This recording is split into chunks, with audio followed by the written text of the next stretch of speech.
My dear brothers and sisters in Christ, a striking number of emails that I read this morning began more or less the same way. Happy Ash Wednesday, so to speak. The enthusiasm was certainly held in check. Just before Mass, a friend of mine said, "Can I say Happy Lent?" I said, "Sure."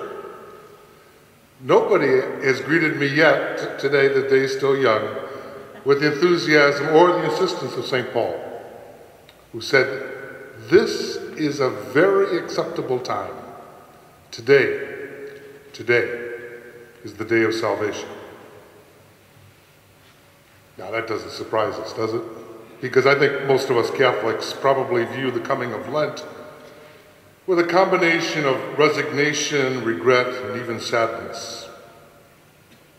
But that's not the way it's supposed to be.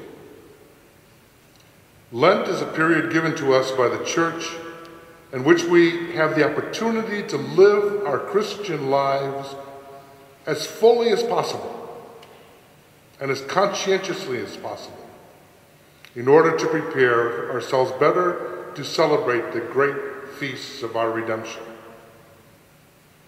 The Christian life, of course, is primarily a life of love. And living a life of love should not leave us with feelings of resignation, regret, or sadness. Not that regret and sadness and even resignation don't have their place, but they are stations, transfer points, if you will, on the journey. They're not the final destination. Have you decided on your practice or resolution for this Lent? Jesus speaks of 3 practices that were common to the people of his time, and really common in most of the great religions: prayer, fasting, almsgiving. It's clear where Pope Francis is this year. He came down firmly on the 3rd. In his Lenten message, he writes, "In imitation of our Master, we Christian people are called to confront the poverty of our brothers and sisters, to touch it, to make it our own, and to take practical steps to alleviate it."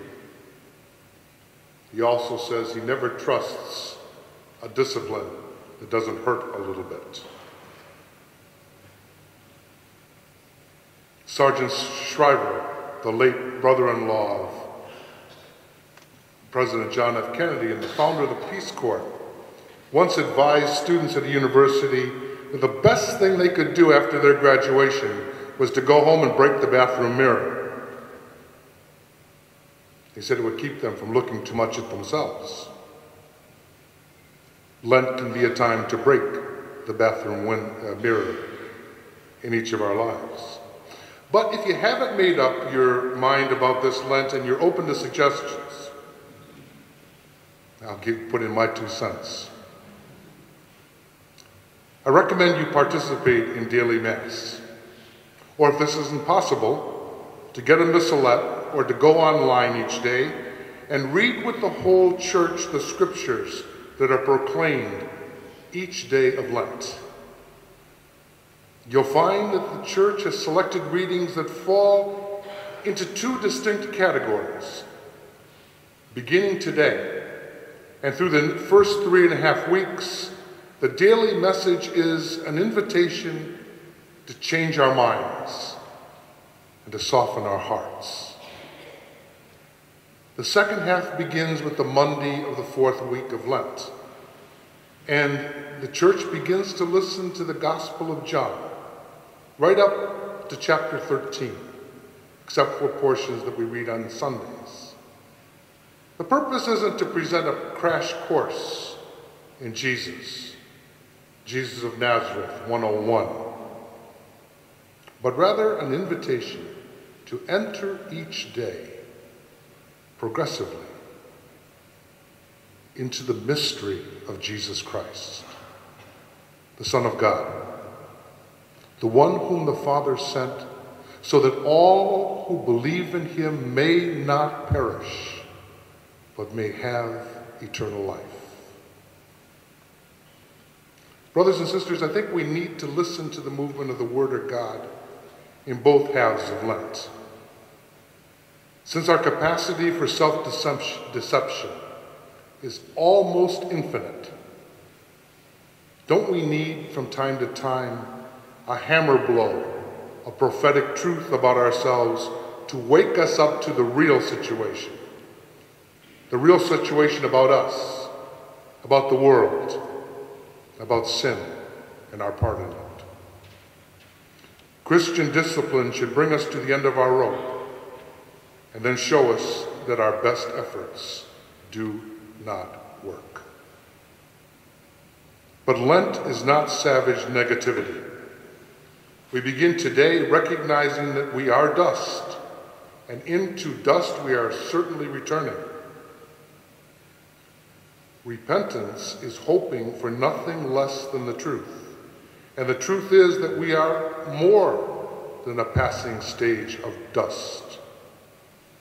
From this perspective, Lenten penance may be more effective if we fail at our resolution, since the choice of penance should not confirm us in our hard-acquired virtue, but rather bring home to us our radical need for salvation. It is in profound awareness of that need that we enter Lent today.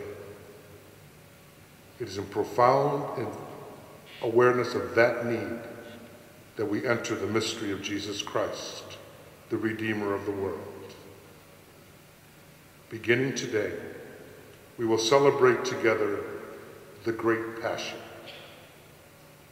our longing for God, and God's passionate longing for us.